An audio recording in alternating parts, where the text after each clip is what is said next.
Welcome to Centered Living Podcast. I'm your host, Kaylin, a licensed therapist and mentor who's helped hundreds of clients reprogram subconscious patterns that kept them stuck in love, business, and self-worth.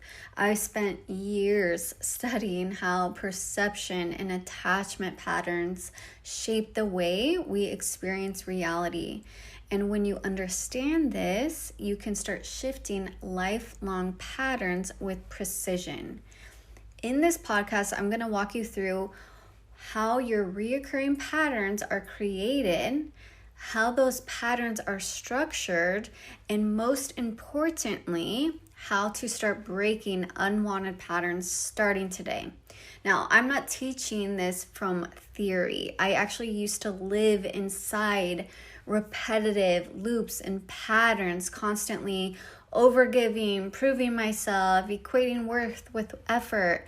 So everything I share here comes from both my professional experience and personal transformation that's allowed me to live from alignment. Before you can interrupt a pattern, you have to understand how it is structured, because your perception, the way you interpret reality, is what keeps recreating it. Your perception is not neutral. Your brain doesn't see life as it actually is. It sees through filters shaped by your experiences, especially the emotionally charged ones. If you learned love is conditional, so I have to prove myself, that becomes the filter you scan every relationship through. If you believe I have to work really hard to make money, you'll instinctively resist anything that feels easy or aligned, not because it isn't right for you, but because it contradicts the filter you hold. It can feel as though your patterns are hard to see because you're literally inside of them. But when you're willing to look at your emotional reactions, your assumptions, your default behaviors, that's where the pattern starts to reveal itself. You have to be willing to start seeing things objectively and really take a step back. A pattern is always structured. It's always going to be interconnected. There's the emotional charge, the belief that forms from that charge, and the behaviors or roles you adopt in response. Together, these parts reinforce each other and create a loop that produces similar outcomes. And over time, that loop can start feeling so familiar that you start identifying with it, just thinking, okay, this is just who I am. I'm always abandoned, or I just have a bad picker when it comes to relationships. But that's not who you are. It's simply a self-reinforcing structure, and you can break it. And here's what that structure actually looks like. So an emotional charge forms from an experience. That emotional charge creates a belief.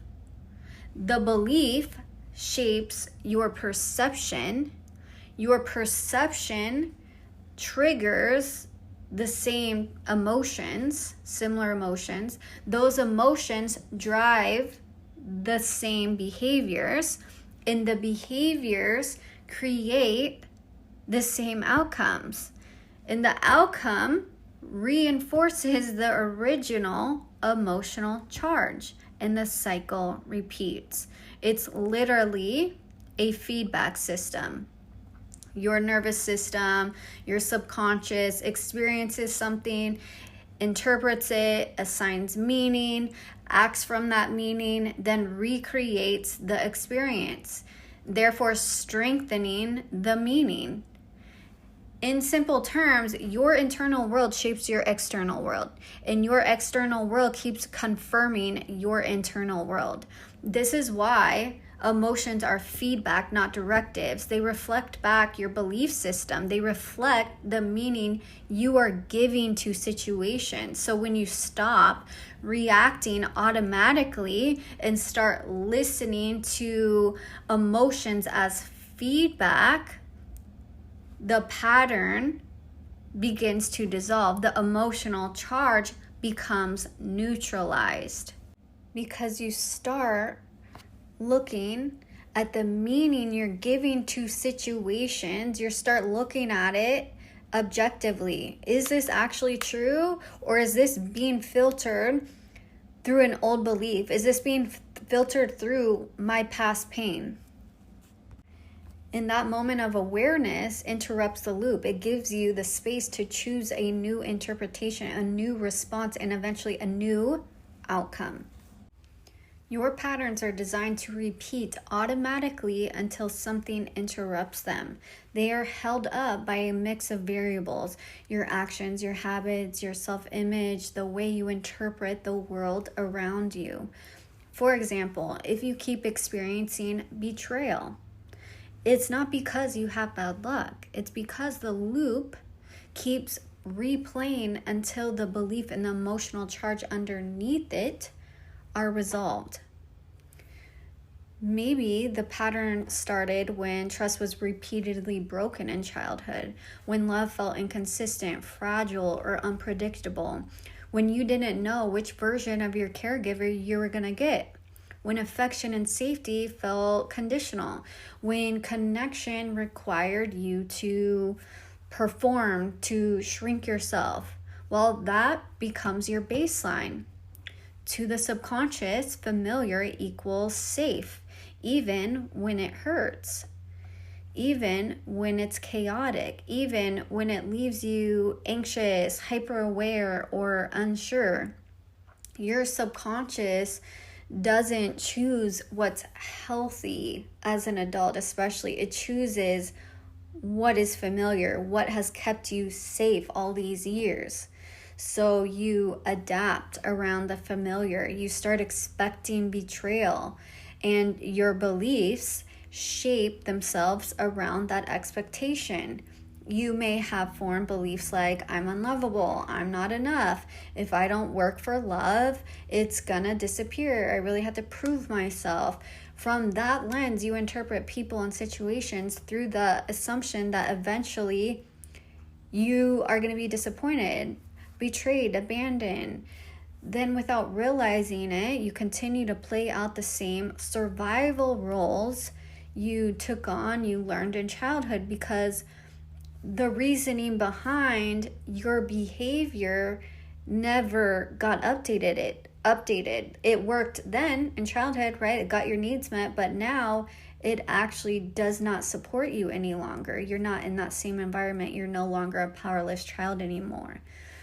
But when we continue to take on the same role, so like you overgive, you minimize poor behavior, you prove, you appease, you do anything to hold on to connection. Again, that role started as a survival strategy to get your needs met when you were dependent on your caregivers. It's also part of the fawn stress response. Where do survival strategies come from? It comes from a stress response of fight, flight, freeze, and fawn. In this case, maybe again you had a repetitive feeling of betrayal. You might have taken on that fawn stress response because that maybe worked better for you in childhood to get your needs met. Your subconscious, your nervous system learned that being agreeable, helpful, or over-accommodating might have reduced conflict, prevented emotional withdrawal, or made love feel a little bit more stable. So your system stored that strategy, that role, as, okay, this is how we can stay safe. This is how we can get that need met for love. But the problem arises when we don't update our subconscious, our nervous system, and teach it that we are no longer in that environment. We no longer need to take on that role anymore. That was survival. That is not love. And any relationship where you're not taken into the equation and you feel like you have to shrink yourself is not love. It's based on survival. So now as an adult, you don't have to rely on survival roles. Again, you're no longer dependent on an unpredictable caregiver. You're allowed to choose relationships that honor your emotional well-being instead of relationships that keep you in a state of hypervigilance and always on guard, waiting for the shoe to drop. Okay? The betrayal pattern doesn't continue on its own. It's maintained. This is any patterns. It's maintained, but in this case, a betrayal pattern might be maintained through ignoring your intuition, believing in empty promises, trusting words over patterns, consistent actions, or really just abandoning yourself, not speaking up, not expressing your feelings or needs just to keep connection, just to keep some superficial peace. And when you keep acting in the same way, playing out the same roles, or constantly scanning for signs of disloyalty in this case, you reinforce the pattern. So, if you keep experiencing betrayal, if you keep feeling like you have to prove your worth, if you keep ending up as the one giving more and receiving less, the circumstances may look different, the details may change, but the core emotional experience and the belief stays the same. And that's where the shift begins, by noticing the pattern, naming what beliefs come up for you, updating the role you no longer need to keep playing out. So again, what keeps recreating reoccurring themes in your life, reoccurring emotional experiences, reoccurring outcomes? At the core, it's your perception, the lens shaped by your earliest experiences. Most people aren't reacting to the present moment, they're reacting to their past. The body stores emotional experiences, imprints, and those emotions become an automatic program the brain runs on. So when a familiar emotional charge gets triggered, disappointment, inconsistency, withdrawal, rejection, your nervous system pulls up the past and projects it onto the present, even when nothing in the current moment is actually the same. That's why it's vital to be the conscious creator of your reality. You have to be aware of the reality you're creating. Unresolved emotional energy beliefs are constantly running the show in your life, and life is constantly mirroring them back to you.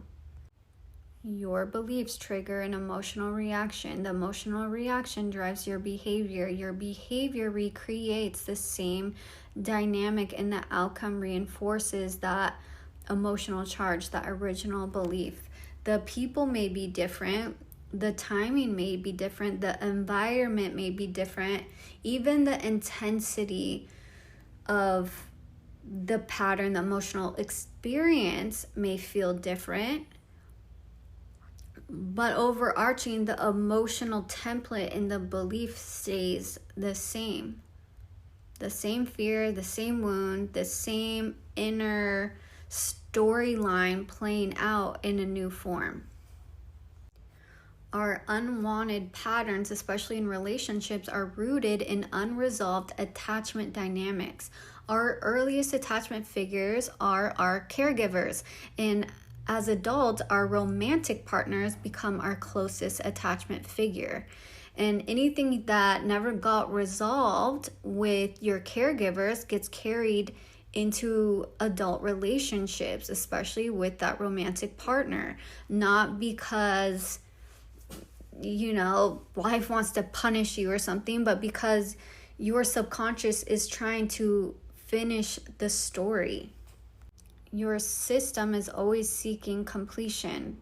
So if you felt abandoned, rejected, dismissed, emotionally unsafe as a child, your body becomes almost magnetized to dynamics that match those familiar sensations, emotions, not because you're choosing pain, but because your system is trying to resolve what it never had the safety to process. The subconscious is wanting a different outcome. That's why it keeps pulling you towards similar situations. We hoping for a moment where the wound finally gets seen, soothed, repaired, resolved. Without awareness, you replay the same dynamics with different people, hoping unconsciously that this time the outcome will change. This is why you might feel chemistry with people who are inconsistent or drawn to relationships where you're over-functioning. It's not self-sabotage, it's an unresolved survival imprint replaying itself, searching for completion.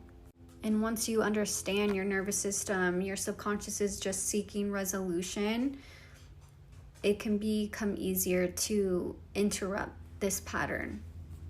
You can give yourself the safety, the boundaries, the emotional presence you never received, instead of trying to get it from people who reinforce your original wound. So in romantic relationships, it's not that you're necessarily magnetized towards the person. It's more so your subconscious, your nervous system is pulling you toward a pattern that you're familiar with. The moment you see the pattern clearly, it begins to lose its power. The moment you become conscious of the meaning you're giving to situations, reoccurring themes in your life, you interrupt the old program. When you stop reacting from old survival programming, when you stop people-pleasing, over-explaining, fixing, or proving, taking on all these roles, something profound happens in your brain. Your mind starts a process called neural pruning, which is just a scientific way of saying, okay, we don't need these outdated pathways anymore. We don't need to hold on to these survival roles any longer. Your brain literally begins to override past programming that were built during times when you felt unsafe, unseen, or responsible for everyone else's comfort. And your new beliefs, these new behaviors, new neural connections starts to build momentum. And this clearing creates a space inside of you that can feel unfamiliar. It can feel uncomfortable. This is the in-between stage where the new is building momentum. And this also can be called the void space. It's where these new beliefs, behaviors, logic, updated logic, hasn't fully been locked in yet. So this gives your system time to adjust to your new normal. It's your nervous system saying, okay, we've stopped running on old patterns and the new ones haven't fully wired in yet. At first, this new space, again, can feel really uncomfortable simply because it's just not what your body is used to. You're no longer maybe powered by hypervigilance or pressure. You're learning maybe to live from ease, from your truth, self-worth, and with repetition, with gentle consistency, your nervous system starts to recognize that, okay, this is a new way of being. This is actually safe. Resting is safe. Receiving is safe. Reciprocity is safe. Being supported is safe. And what once felt foreign becomes natural. The version of you who once had to maybe fight for every ounce of peace eventually begins to experience peace as your default state. And this is how pattern shifting happens, not through force, but through repetition. By experiencing something again and again, and you teach your mind and body that this is safe, this is okay, this is who I am now. We can let go of the survival adaptations. We are no longer in that same environment. And that's how what you want becomes your new normal.